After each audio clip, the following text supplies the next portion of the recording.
Welcome everyone to Coaching in a Session. My name is Michael Rearden, and I'll be your mindset coach today. Today, we're going to be talking about communication and the art form of it. Many people are afraid of public speak. Many people are afraid to get up on stage and present themselves. We are so worried about what we say or what other people think about what we say that we allow our voice to not be heard. Well, I have good news for you today. Today, we're bringing on Brenden Kumarasamy, and he's going to be helping us with our communication skills. And so how we can get out and have our voice be heard with the tips and tricks and the must-know things about communication. A little bit about Brenden, though. Brenden is the founder of Master Talk. He coaches ambitious executives and entrepreneurs to become the top 1% communicators in their industry. He also has a popular YouTube channel called Master Talk with the goal of providing free access to communication tools for everyone in the world. And of course, his links are going to be in the bio. And of course, the interview's coming up. And let me tell you something about Brenden. First of all, he has a voice of an angel. But second, he has a heart of a saint. Great guy. And what he has to say in this interview is so profound. And there's so much wisdom. And there's so much we can learn just from this interview. So let's get into it.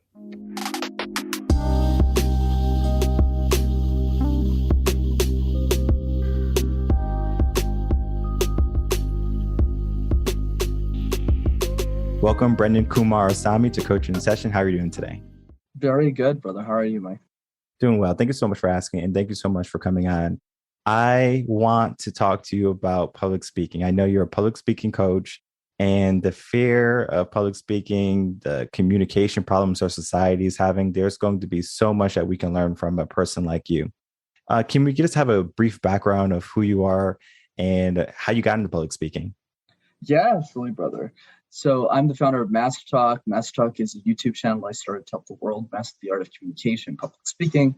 And I also coach executives and entrepreneurs to be top 1% communicators in the industry. But how I got started wasn't as clean as I just talked about. I was in university and I went to business school, Michael. And I used to do these things called case competitions. Think of it like professional sports, but for nerds. So all the guys my age were playing basketball, or rugby, or football, things as you can tell by looking at me, I'm not really well cooked to do. I did presentations competitively. That's how I learned how to speak. But then as I got older, I realized that the people who are younger than me, who were doing these competitions, didn't have a coach and they also couldn't afford one. So I just started helping them with their communication. And then a few years went by, I'd coached like 60 or 70 people. And I realized that everything in my head wasn't available for free on the internet. So I started making videos on communication on YouTube, and then the rest was history. Yeah. And I find doing what you love, regardless if you get paid or not, you just want to do it. So you were just going out, helping people, coaching, similar to how I was in college. I was really into guitar. So I was the president of my music club, and I would just give people free music lessons. They wanted to learn how to play guitar, come on over. And we would just get you free guitar lessons. But I loved it, right? And it wasn't so much of, okay, I'm doing something that's going to make a living. It's so much more fulfilling for me to do this.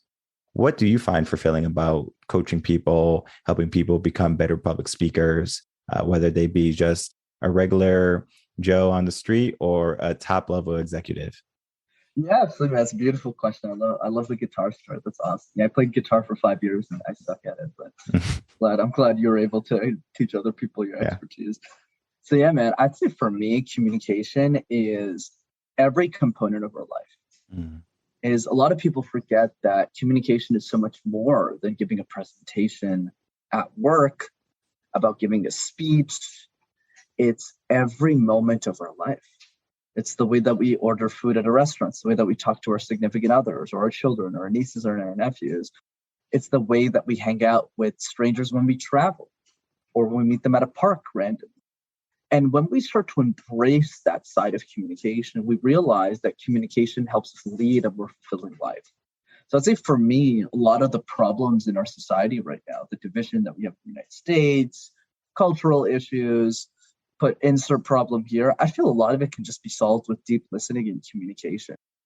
And if we can all learn that art, not only will benefit our bottom lines, but more importantly, the hearts, right? The way that we communicate with other people, the way that we accept people for being who they are once we have a clear understanding of why they do what they do. And I think it's more than just political aspects that divided people. Because if we look at the state of our society, especially here in America, people can't even have cordial conversations anymore, right? It's so much about my opinion, my belief. And if someone doesn't have the same viewpoints as I do, then we have a problem, right? So they can't even communicate how they feel, and then they can't even take the response of what someone gives them back in return. So if I say something to you and you don't agree with it, I'm going to be able to listen to you and then to say, okay, I see where you're coming from. Versus if you say something to me and I haven't done any mindset work or anything, you say something to me after I said something to you, now we're having an argument. I don't like you anymore because you have a different viewpoint, right? How can people start to communicate differently or more cordially, per se, where if someone has a different viewpoint, how can we have a conversation like that with someone? Great perspective. I completely agree with everything you said. And now the basis becomes, how do we communicate with people with different ideas? So I would say the first thing that we can do is we need to first work on ourselves. We need to open our minds to those new perspectives. And one easy way to do this, which is simple but not easy, is make a list of all of your beliefs and listen to the opposite belief without interrupting the video, without trying to cloud your mind. So if you're someone who's on the left, listen to someone on the right for 15 minutes. If you're someone on the right, listen to someone on the left. It actually doesn't matter which side of the aisle you're on. And what this does, it helps condition your mind and try. This is the hard exercise, right? I give the right truth, but hopefully people apply it. I think that's the harder part, is try and argue the other side of your belief. Try and argue for the other side of your belief. And there's a great quote on this I'm going to butcher, is that the beliefs that we never think to question are the ones that we should question first within ourselves. So when we start doing that, it really messes up our brain a little bit and helps us lead to the following conclusion. I'll kind of give the punchline away, which is, wait a second, we all eat the same Big Macs. We all go to the same restaurants. We probably all hang out at the same park. Like, there's not one park for a certain population than one park for another. Right? It's like we're all doing the same things. We're all watching the same superhero movies. So I'm pretty sure we can get along. Right. So I think that's really the takeaway from all of that, and having those conversations. I would say that's the first piece, is you don't even have to talk to people. You can start with going on YouTube, going on like just watching people on the opposite side of the aisle and argue for them. Why are they right? And when we put ourselves in the shoes of other people, it really humbles us. That's the first tip I have on how to communicate different perspectives. The second one is communicate better and more effectively with people with the same perspective as you. So learn to ask better questions. So don't just stop. So let's say we're both on the left as an example. It doesn't have to be the case. And let's say we're both having a discussion. Mostly just like, you agree, I agree, let's move on. Instead, let's have a more detailed, why do you believe that? What is it about the left that you agree with? What is it about the left that you disagree? Have a more detailed conversation with people who don't trigger you emotionally in a bad way, and improve the quality of the conversation with people you already like. Because if you can't improve the quality and the depthness of the conversation with people that you already like, you definitely won't be able to do it with people you don't like, or you don't believe in, or don't have the same belief systems. And then we transition to level 3, which is learn to do the exact same thing with people who slightly disagree with you, and then increase the temperature over time. Yeah, definitely powerful steps there. I find, maybe you can agree or not, that our communication skills have downgraded over the years. And I think our smartphones has kind of dumbed us down, where we don't have to be eloquent when we speak to people anymore, because we can just send them a text. People get upset if you leave them a voicemail nowadays. Just send me a text message. I'm not going to listen to my voicemail, right? That's where society is. We don't want to hear other people's voices. Just send me a text, what you need. Send me a picture on Instagram. Do a little dance on TikTok. It doesn't have to be any words, right? Yeah, get moving. But we have a problem with communication, and it's because we're behind a screen. Even how bullying kind of transformed. Now, it was face to face. Now it's cyber. And most of that stuff is happening behind doors nowadays. It's not happening so much in person. Not saying it's gone completely, but the majority of bullying now is happening online. Because if I can do it behind your back, that's easier for me, because I don't have to feel any type of way. I don't have to defend myself. I can say my opinion, I can say my piece, and then you can feel however you want about it. Do you think technology is hurting communication and the ability for people to be effective speakers? Great question, man. So I would say I somewhat agree with you. So let's start with what Hmm. I agree with. I definitely think there's a lot of parts of what you're saying that definitely makes sense because a lot of the pain sometimes gets amplified on social. Okay, like at least with bullying, when you're at home, you're safe. But Hmm. when you're home, like, but now because of cyber, you can get bullied 24/7. Absolutely, right? And there's a bunch of other things that can happen at scale that are not so fun. But I like to see social media like a tool that we learn how to use. So if it's like a screwdriver, if you use the right nail, if you use the wrong nail with the screwdriver, it's not going to work. You're not going to get the result you're looking for. So I equate that in the same way. So I don't think it's as dire of a situation that a lot of the media has this portrayed to be. I think it's more of a balanced discussion of how can we use social and video as a way to affect change, have more positive conversations. I'll tell you an interesting story.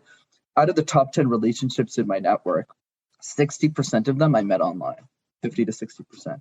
So I actually never met them in person. Some of them recently I just met in person. But if it wasn't for technology, if it wasn't for, the new mediums of exchange, I never would have met those people in my lifetime because they just Hmm. live in completely different parts of the world, like Los Angeles. I'm based in Montreal, I live in Canada. And the other guy's based in like New Zealand and Albuquerque and all this stuff. So there's definitely a benefit to leveraging communication as a tool. But to your point, I would say the argument that needs to be made here is one word, which is education. How do we educate people to use the tools that we've been given to benefit our psychology, to benefit our mental health, to benefit our self-esteem versus not to?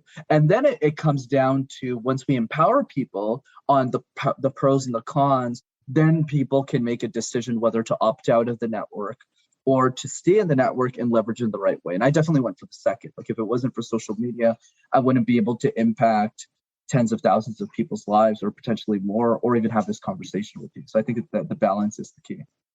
Yeah, and the reach that you can get online, right, from your social media websites, YouTube videos, all of that is going to be more than if you just touch base with your local communities. And that was kind of why I left teaching, because if you know anything about me, I was a teacher before I was a coach. Though I was making an impact in my school district, right? In my one school, if I went to other schools for some reason, yeah, I was in my school district, right? I was maybe dealing with 5,000 kids, but that's not 5,000 kids in different regions of the world, just 5,000 kids in my town. I wanted to have a bigger impact. So social media can make that happen more easily than just in person, right? Because, yeah, we can travel the world and go to different areas and create small ripples in different parts of the world. That's helpful too. Having social media like YouTube, having meetings on Zoom, whether it be group or individual, that can be shared with people infinitely. So I can send an email to 100 people and they can send that email to 100 of their friends. And it's a chain effect more so than, oh, have you heard this speaker? Oh, he's great. You have to go spend some time with him sometime. And then if he's in your town, if you're lucky enough, then go see him. The world's a big place. And it's going to be difficult for someone to travel all over the world, touch every region without being burnt out or trying to get in accordance with people and their schedule, because everyone's going to have a different schedule. So being able to have a base of online like social media is going to be helpful. And I know since the pandemic had happened and quarantines, it has become the given way of, all right, this is how we interact with people, right? It's just the norm almost per se now. Before we would go have meetings, I would do seminars, and my whole coaching business, they had to do like a 360. Yeah, I did some online stuff, but I was going out. I was working with businesses and I was going in speaking with companies and helping them that way in my city. But when the whole pandemic happened, it was a total shift. So I had to transition. How do I operate? Right. That's when the YouTube videos had started coming out and the motivational videos started coming out more. So it happened after the pandemic, basically. So my communication has reached more people in the sense of, okay, I'm going to go on platforms that are able to help or be available to people all over the world. So it's helping me understand, like, okay, I can reach more people, but at the same time, there can be a negative concept when it comes to communication online. Because if I have a negative message per se, and I mean, that's going to be up to someone's perspective, but if I have a message that is going to harm people or be hurtful in a sense, a culture or a type of person, do you think that can be worked out with, working with a public speaking coach saying, hey, instead of saying your message this way, can we make it more so it's politically correct? Fascinating question. That's a weird stuff. So I would say, Michael, I wouldn't worry too much about the coaching. Like for most people who want a communication coach, it's generally because their time becomes much more valuable than their money. So I'll give you an example. Let's say somebody's a manager in a company and they want to get promoted to an executive level or C-suite level executive. That specific scenario, it makes sense to invest the dollars into a coach because they're going to get the result a lot faster versus the gap of the money that they're paying. So they're using money to speed up time. But I would say for the purposes of this discussion, I think it's more about being more open-minded and more mindful about the other side and asking more questions to the other side. So what do I mean by this? I mean, when we're having conversations in general, to never assume something about what other people believe and to do the research, to be really open-minded about learning more about people, asking more questions. Let me give you an easy one. Is questions versus statements. Most human beings, when we communicate, is most of what we communicate is statements. I believe this, and then the other person goes, I believe that, and I believe this, and I believe that. And it's always a back and forth ping pong of statements, whereas a very small percentage of human beings prioritize questions over statements. So the percentage of what comes out of their mouth is at least 40% questions, 30% question. And the rest is statements. Rest for most humans, it's 90% statements, 10% questions. So I would encourage people to rethink that ratio. And for most people listening, just based on my experience coaching hundreds of people, definitely most people listening are in that 90-10 spectrum. Most of what they're saying are statements, they're not questions. So if it's 90-10, start making that 80-20. Start saying, okay, for every 10 statements, I probably might say one question. Okay, let's give ourselves a challenge.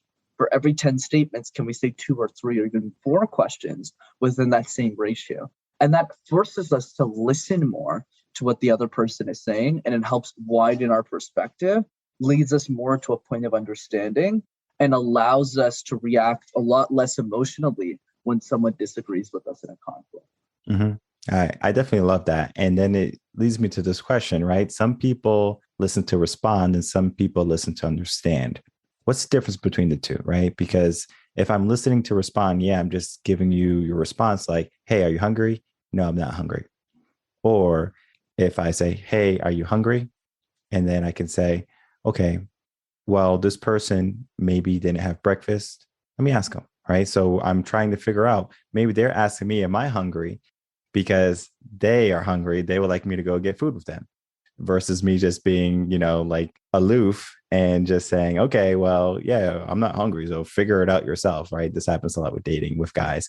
And the girl asks a guy the question, and the guy's like, yeah, sure. It's like she's trying to, come on, guy. But so it goes a little bit into that too. Listening to understand or listening to respond. Your take on that? Whoa, you just took me to like the 7th dimension. That was awesome, man. Yeah, I love that. I love your examples. I thought that was really powerful. Yeah, definitely. So the difference in listening to respond, listening to understand, is listening to respond, to your point, is really to get the job done, to really look good. So at the end to say, oh man, I want to make sure that when Michael's done talking and I respond, I need to make sure what I say is gold. It's pure. Yeah. There's a certain amount of ego there too, at different various levels. And then the other piece is listening to understand, which is, am I actually helping Michael as my response? Should I ask more questions to make sure that I got what he's asking, to make sure that I'm really getting to the core of what I can do to serve this person? So it's challenging, right? How do we go from a place of responding to a place of understanding? Not a super easy shift to make overnight. I would say the best strategy I've found, because I struggle with this for many years, and I still do. No one's perfect. I mean, you're clearly a better listener than I am, just based on how you approach that I never would have thought. I was like, oh, hungry. Like, yeah, I'm hungry. And it's like, oh, what if the other person is hungry? That's like another playing field I need to get to. But but I think what I would say, just with my limited knowledge right now, is when it comes to listening, the best tip that worked for me to help me is to listen to a podcast conversation like this. And the reason it's so powerful, Michael, is because you can't respond.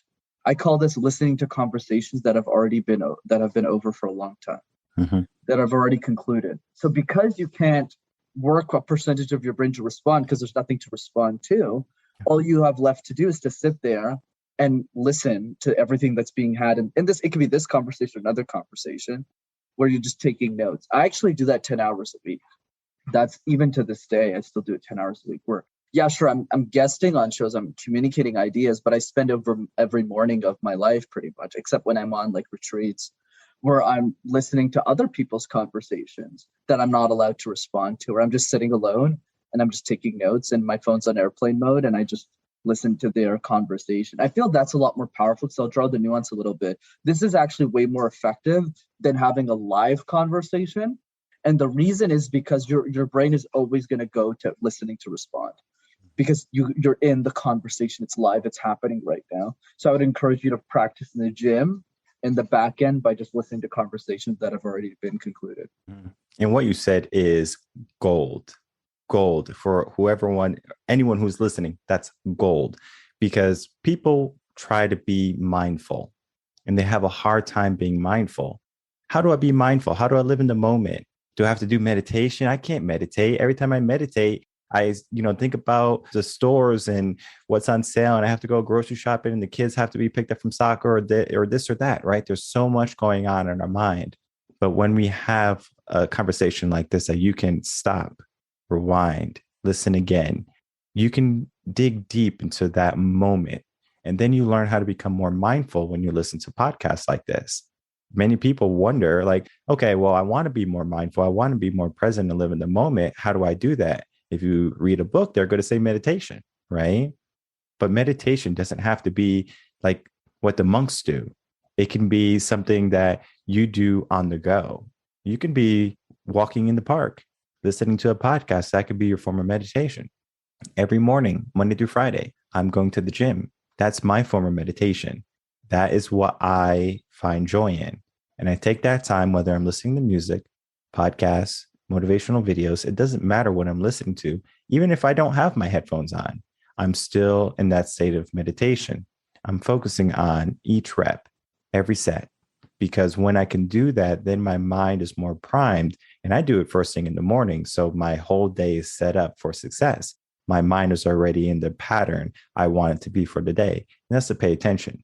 Many people don't like to pay attention. Many people are like, I do this and I do that, and it's so quick, right? People get bored so easily. Have you ever heard about a kid saying, Mom, I'm bored. Dad, I'm bored. They want mom and dad to be their entertainers? No, it's that child doesn't know how to use that moment and entertain themselves because they have been given everything quick fix. For example, kids yelling, screaming, everything. Parent doesn't have time, right? They have to cook dinner. They have to clean maybe. Here, take this iPad, watch a movie. So we're taking away the communication from parent to children saying, hey, what's going on? Let's work this through. Now we're just giving them a movie. We're giving them something busy, right? Busy work. Think of teaching and giving kids packets. Packets don't help kids learn. Yeah, it might help reinforce things that they know, but it doesn't help them learn. They can read the directions, but even if you read the directions, if you can just recall being in school, reading the directions, you're like, what the heck do I have to do after reading these directions, right? Those directions are made for teachers, not for kids. So yeah, you give a kid a packet, maybe some are successful because that's going to be a different background, because maybe they have parents at home who are walking them through those directions, how to understand what they read. Many people, how we said, are going to respond to whatever they're given, right? That's what they have been conditioned to. I raise my hand, the teacher says, Michael, I respond. I'm not trying to understand anything, because if you do try to understand something, this is a little bit about school, is that it's shied upon, because not many teachers have the luxury of time in the classroom. Time is already so constricted. We have the curriculum that we have to follow. If we don't follow the curriculum, that's on the teacher. So we have to keep on moving where we can't have an open conversation every single moment. So a kid might have a profound thing to ask a teacher to understand more deeply any given concept, but the teacher doesn't have the time. So the kid subconsciously learns, well, I guess I should just answer to respond. It kind of hurdles into the adult life too. I'm just going to respond because what I have to say is not important. And many students get to that point. They say, what I have to say is not important. I'm just another student in this 30, right? Because the classroom of 30. So they don't learn how to be profound in what they say. So their voice is muffled. How can people start to find their voice, whether it be with them wanting to be public speaking or just being a student in the class saying, I have a voice, I have a purpose, I have something to say that's meaningful? Yeah, man. Great explanations. I would say for the voice part, it's all about momentum and game. So what do I mean by that? The first piece is what is the one or two things that we can do to help build momentum over time. So one simple exercise that I teach, and kids can do this too.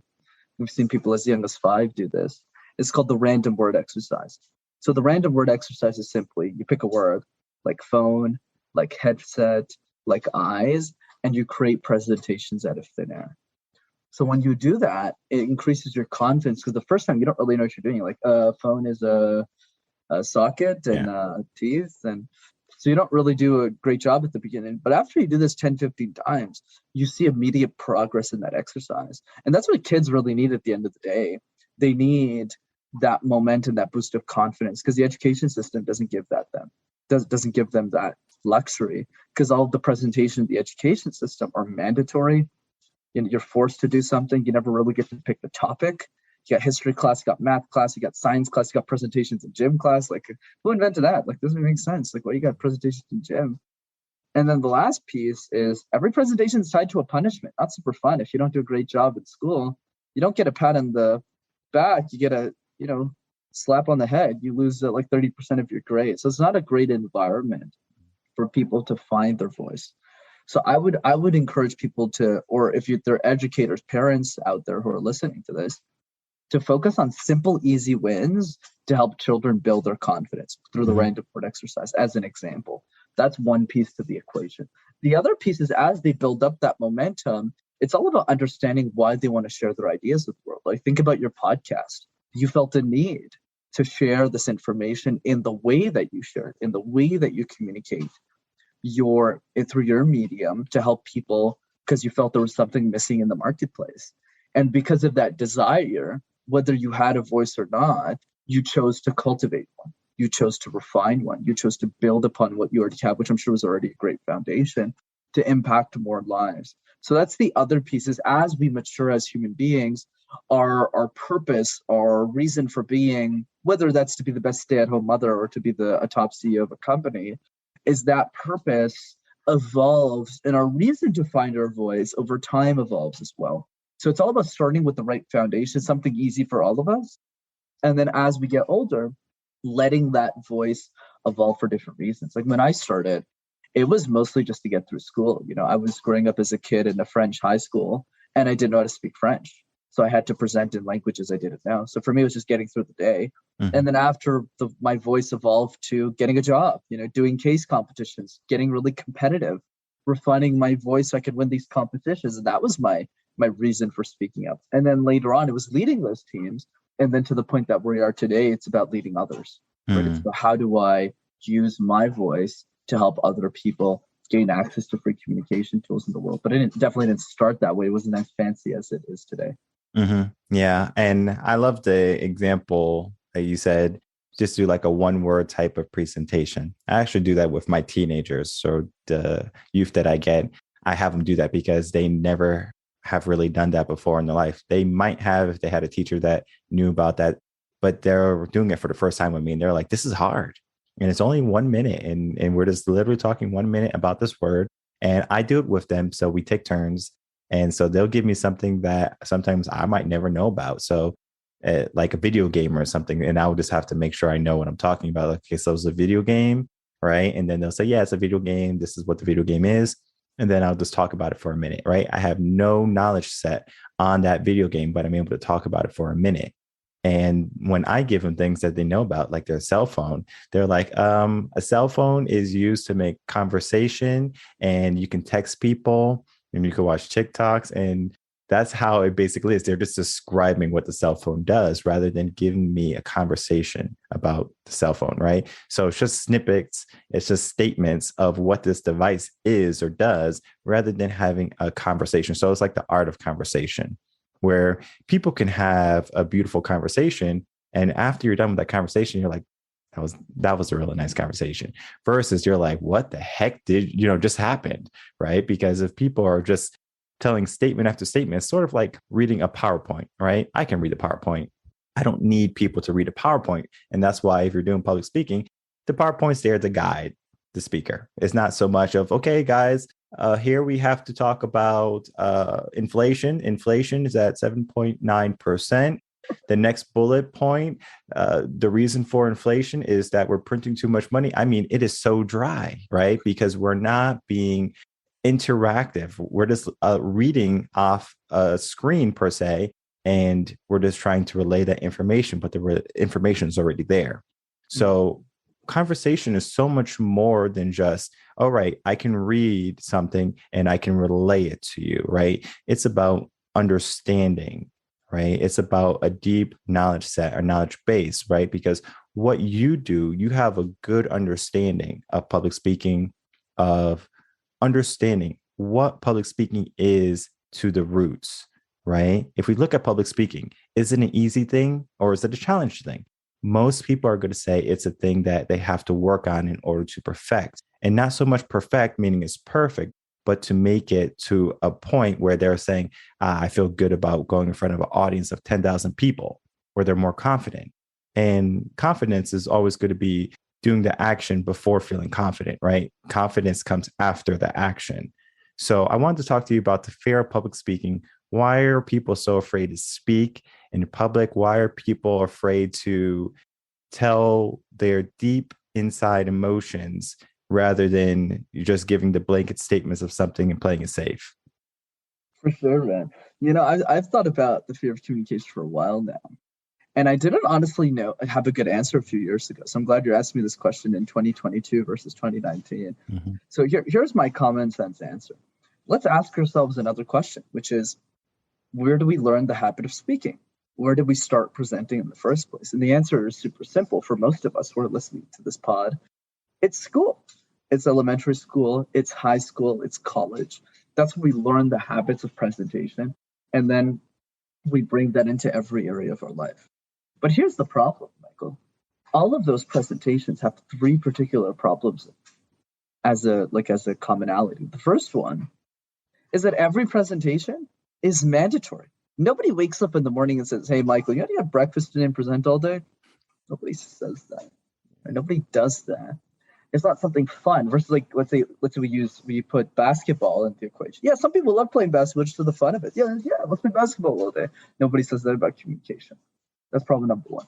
Problem number two is that every presentation, the students never really get to choose the topic. It's not like, what do you like, Michael? Do you like to talk about mental health? I see you like mountains, you like progress, you like dreaming. You want to give a presentation on that? No, it's, by the way, Michael, you got to talk about the Renaissance.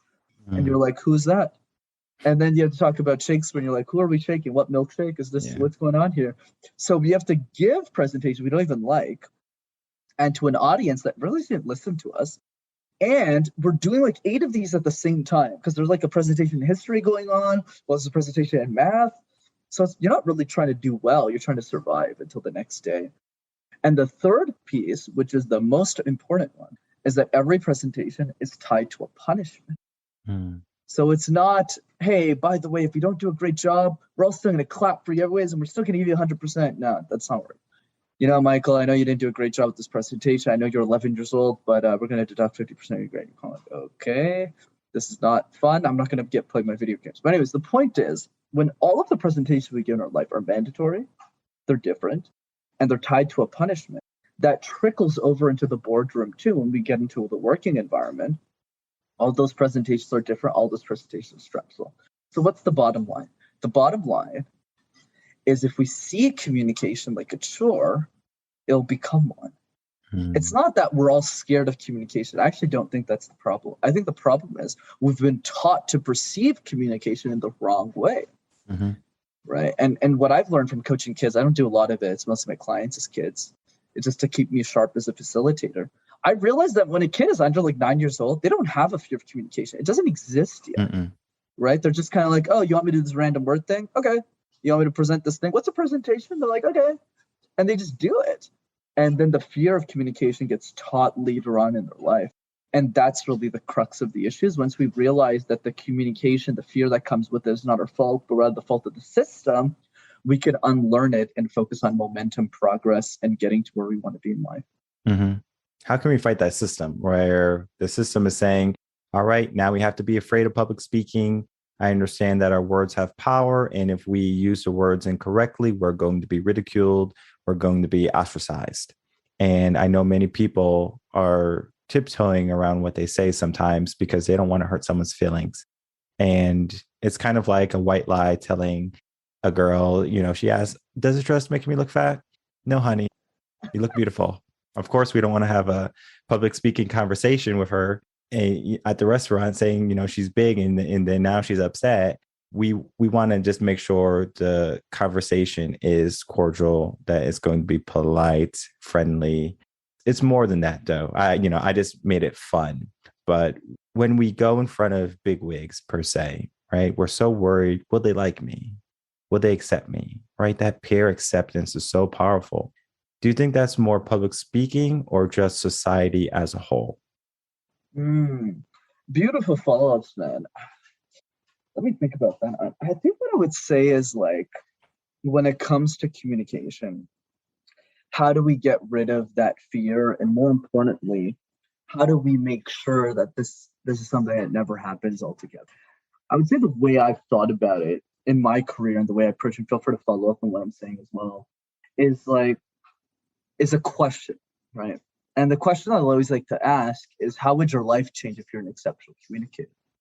So the way that we unlearn this, behavior is by focusing on the benefits. Many of us, we don't dream about our communication skills. We dream about our vacations, the new car we want to buy, the new house we want to rent, the couch we want to buy. Like, we don't focus too much on, wait a second, if my life was better, like if I was a better communicator, how would this impact my life? And once we focus on that question, that really helps us cultivate a deep understanding for what we want intrinsically for ourselves. Because to your point early in this conversation, everyone's different. Everyone has a reason for being. Not everyone is the top CEO in a company. Some people are stay-at-home moms. Other people are high school teachers. But when we start to reflect on that question for ourselves, we start to find the reason as to why we want to communicate in the first place. And we start to visualize and imagine ourselves, oh, wait a second. If I can communicate better, my relationship with my family will be way better, whatever we're looking for. And that's what drives us to actually get excited about our communication skills. In the same way we're excited about different skills that we want to learn, like the first time you got into podcasting as an example.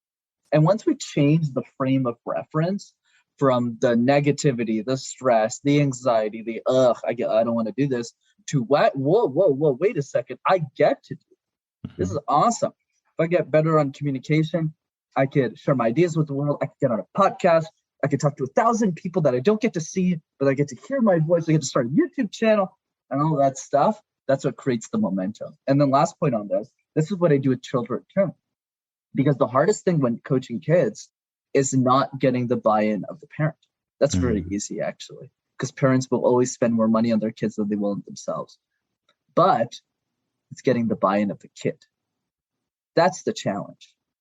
And the kid never wants to do the class. They never want to do the school thing. So it's always important to tie the incentive. So I always ask the kids something like, well, what's something that you like to do? They might say something like, oh, I like soccer. Then I have to respond with an incentive system. Like, what do you think is the difference between a soccer captain and a soccer team member? And they'll go like, I don't know. Like, maybe they kick the ball faster. I was like, no, they lead the team. So then the question I asked that 7-year-old is, do you want to be the captain or do you want to be a member? And they always say captain, especially if they're a boy. So I go, okay, so communication is how you become a captain. Do you want to be a soccer captain? Join this thing? And the kid goes, yeah. So that's the key. It's all about going into IIFM radio, which is what's in it for me. Yeah, definitely. And I find many people are afraid to be beginners. They don't want to start something because they know it's going to require work and it's going to require them to put in some effort, right? If it requires effort, I don't want to be a part of it. Many people think that way because the brain is naturally lazy. The brain wants to have easy street, right? If you can give it to me, I'll take it. But if I have to work for it, that's a different story. So when we're working with children or adults, they have to want it more so than just, okay, I would like to be a good public speaker, but I mean, I'm not really willing to put in the work, or I'm not willing to invest in myself. And I always encourage people, invest in yourself, right? Because if you can be the person that believes in yourself, then you are going to be able to make so much more progress than people who are having trouble with that belief, because you only need one person to believe in yourself. And if you're going on stage and you have an audience that supports you and you're not confident yet, use them, right? Use them as your energy. However, if you have an audience that you might not know their read, be confident in what you do. Understand what you do. You have already done the dialogue. You've already studied the PowerPoints, where now you just have to go up and you have to show up. And I find people are not willing to show up. And I understand when they can be effective communicators, they can show up more easily than if I don't know how to communicate how I'm feeling or my stature. So I'm just going to hide in the corner and hope no one calls on me, or I'm going to hide in the corner and hope no one addresses me. Where that goes into now, all right, I am getting coaching, public speaking. I have better communication because I have invested in myself, but I still have this nagging fear of failure. The fear of failure is just something that's going to be there to help you understand that you're on the right path. I think people see a communication obstacle as, I don't want this difficult conversation. Because if you don't have that difficult conversation, you're going to have a difficult life. I deal with this in a lot of my counseling when I'm working with marriages. They're afraid to have these difficult conversations. And I find that if you're able to find voice inside yourself, then you're able to say, okay, I'm used to having this conversation with my spouse, with my partner. Then it goes into, well, we have to get used to that too. When I first started doing podcasts, yeah, I was a good public speaker. I was decent. I wasn't amazing or anything, but everything gets better, especially my blogs. It's all a building block. When I first started my blog in 2018, guess what? They were terrible. But if you look at where I am today, 4 years later, that is night and day. And the same thing with my podcast. Episode 1 is different than episode 115. Just because I was willing to put myself out there. I was willing to be a learner. I was willing to be a beginner. And I was always a little bit camera shy. I don't want to be on camera. Don't put me on camera. All right. I'm not a superstar, just a regular guy. And it's not so much to diminish my value saying I'm a regular guy. I'm just a regular person, right? That just leads me to saying, when you do something enough, it becomes easy. First day of teaching is going to be the hardest day of teaching. What do you do? How do you teach? Right? Yeah, you went to school, you did all the coursework, you have the degree to be a teacher, but do you know how to teach? And the answer is maybe, because you could have a knack for it, but you also could have to learn how that class is working too, how to teach. And I had to learn this the hard way. I had to be in the classroom to learn how to be an effective teacher, because yeah, you can be the best communicator, but if you don't understand your audience, that is key. Because if I have kindergarteners, I'm not going to talk about, Newton's theories. I'm going to talk about, well, what's going on in your life and what's happening on the playground, right? It's a different conversation. And many people have the idea of, I want to talk about what I want to talk about, what's interesting to me, not you. I want to talk about what's interesting to me. I want to talk about my likes, my feelings, what makes me happy. So I wanted to ask, as one of the final questions, is why are people so interested in making sure the conversation appeases them? That's a tough one, man. You can go in different directions there. But if I had to give my honest answer, to keep it simple, I'd say the reason is because there's a deep sense of insecurity within themselves. Right. And what I mean by that is the reason why you're very good. We're not the best. We're still working on ourselves, especially me, on creating space for others, is because we got a lot to pour from. If you're a really happy person, you want to be interested in helping other people because you've already been super successful. You've already done well, but there's more success to come, obviously. But you're grateful for what you have. And I think when you don't have that, when you don't have that support system where you can just talk about your feelings, talk about your emotions, even if it's just one person, you feel the need to use every conversation like a support system in some way, shape, or form. So that's where I think it stems from. And how do you overcome that? I think one is to realize that coming to that awareness is the first step to change. And I still do this. I'm not perfect. There's definitely instances where I hog too much conversation. But I'd say the other piece is practicing gratitude on a more regular basis, understanding what we have versus what we don't have. And that leads to a lot more happiness. And then the third piece is an exercise I got from one of my buddies that I think pronounces it way better than I do, called the bliss list. Make a list of things that just bring you joy. There can be very little things in life. For me, it's like, listening to Justin Bieber, dancing alone in my basement in between meetings, because I'm always booked with so many calls and talking with people and having discussions. So just have dance meetings. And those are those little things that accumulate joy and allow you to pour into other people. So that's what I would think about, is to really ask ourselves the harder questions around life. Why do I feel the need to take up space in this moment versus giving that space to someone else? And once we have those honest conversations with ourselves and we find the honest answers that come with it, that's when we're able to create real transformation in the way we show up for others. Because I'm sure a lot of it isn't intentional once we realize it. Beautifully said. Can we tell people how they can find you, your YouTube channel? I'm sure people are raring to say, okay, I need to get some public speaking help because they want to have effective communication. So, of course, tell them where they can find you, website, everything. Yeah, absolutely, brother. What a joy to speak to you, man. Thanks for having me on.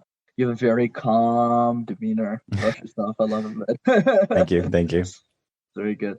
So two ways to stay in touch. The first is definitely the YouTube channel. Just type Master Talk in one word and you'll have access to hundreds of free videos on how to communicate ideas effectively for free. And the second way to keep in touch, if for those who are interested in coaching specifically, you can come to one of my free trainings. I do a free training over Zoom every few weeks. And you can go to rockstarcommunicator.com to register for one of our upcoming trainings. Mm-hmm. Perfect. All right. Any final words before we say our goodbyes? Yeah, I would say the only final word is the question I mentioned earlier. Don't forget it. How would your life change if you were an exceptional communicator? That question is a lot more powerful than people might think. But it'll only be powerful if at the end of this episode, which all of you have made it to, so congratulations on that, is what are you going to do when you finish this episode? Are you going to take that question and throw in the dustbin like most people? You're actually going to take 15 minutes, not 15 hours, not 15 years, not 15 months, 15 minutes out of your life to just reflect on that question for yourself. How would my life be different if I was a great communicator? I never really thought about that. And if you start thinking about that, you'll find the motivation to keep going. Whether that's watching YouTube videos, coming to trainings, doing whatever you need to do to succeed, but you'll find a way. Mm-hmm. Definitely. All right, everyone, Brenden Kumarasamy.